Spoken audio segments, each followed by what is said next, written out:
احادیث کا علم کیسے سیکھیں؟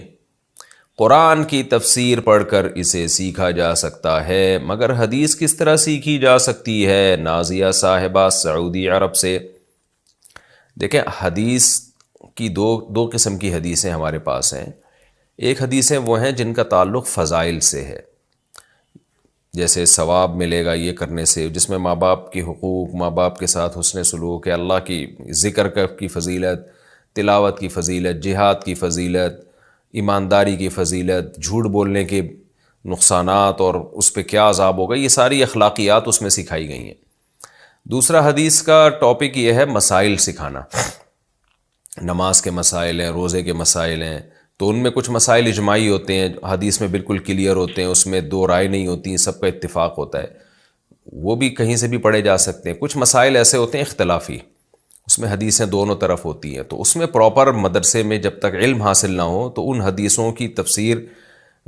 پڑھ کے آگے بیان کرنا اس کی قطعاً اجازت نہیں ہے، کیونکہ ہر فقیہ کے اپنے اصول ہیں۔ جو لوگ اس طرح سے پراپر علم حاصل نہیں کرتے اور اختلافی مسائل والی حدیثیں جب پڑھنا شروع کرتے ہیں تو ایک طرف جھک جاتے ہیں اور دوسروں کو برا بھلا کہنا شروع کر دیتے ہیں، کیونکہ علم ناقص ہوتا ہے، وہ سمجھتے ہیں کہ بس یہی حدیث ہے، دوسرے کے پاس تو حدیث نہیں ہے، تو ایسے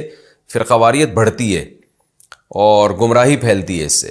تو پراپر جب تک علم حاصل نہ ہو تو وہ اختلافی مسائل والی احادیث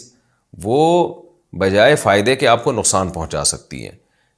کیونکہ رسول اللہ صلی اللہ علیہ وسلم کی صحیح حدیث ہے، رب حامل فقہ غیر فقیہ، آپ نے فرمایا بہت سے حدیث جاننے والے، علم جاننے والے ایسے ہوتے ہیں جن کے پاس سمجھ نہیں ہوتی، تو اللہ نے یہ سمجھ فقہا کو دی ہے، فقیہ کی جمع فقہا ہے۔ تو اس حدیث کے سے صاف پتہ چلتا ہے کہ غیر فقیہ جو ہے نا وہ حدیث کا غلط مفہوم پیش کرے گا، تو فقیہ ہے جو حدیث کا مطلب بیان کرے گا، تو اس لیے جو فقیہ گزرے ہیں جس کی جمع فقہا آتی ہے، اختلافی مسائل میں انہی کو فالو کیا جائے گا، اپنی رائے پر ان کی رائے کو ترجیح دی جائے گی۔ لیکن آج آپ دیکھ لیں ہر آدمی فنٹر بنا ہوا ہے، کہیں بھی کوئی روایت اس کو مل جاتی ہے، سارے فقہا کو برا بھلا کہنا شروع کر دیتا ہے، کیونکہ اپنی کھوپڑی کام نہیں کر رہی ہوتی، اپنی سینس نہیں ہوتی، لہذا جو اپنے سے زیادہ سینس والے ہوتے ہیں اس کو وہ غلط لگ رہے ہوتے ہیں، پاگل کو اپنے علاوہ سب لوگ پاگل لگ رہے ہوتے ہیں۔ تو یہی حال آج کے ان متجددین کا ہے۔ تو خلاصہ کلام کا کیا نکلا کہ جو فضائل کی حدیثیں جیسے ریاض الصالحین ہے،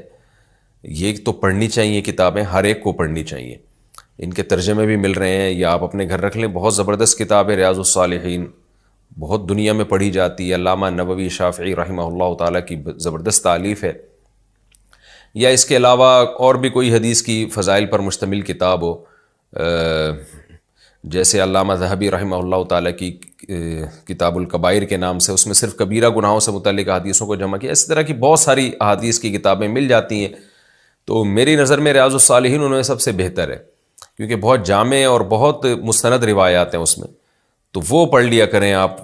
حدیث کا علم انشاءاللہ حاصل ہوگا۔ جہاں تک اختلافی مسائل کی حدیثوں کا تعلق ہے تو اختلافی مسائل کے لیے آپ کو پراپر عالمہ بننا، اگر خاتون ہیں آپ جیسے نازیہ صاحبہ ہیں جنہوں نے سعودی عرب سے پوچھا، تو پراپر عالمہ بنیں آپ، نہیں تو وہ اختلافی مسائل کی حدیثیں پڑھنے میں کوئی حرج نہیں ہے، لیکن اس کی تفسیر کے لیے آپ کو ریلائبل علماء سے رابطہ کرنا پڑے گا، اپنی طرف سے رائے قائم نہ کریں آپ۔ ایک کا پیسہ اور دوسرے کی محنت ہو تو نفع کیسے تقسیم کریں؟ اگر ایک شخص کا مال اور کوئی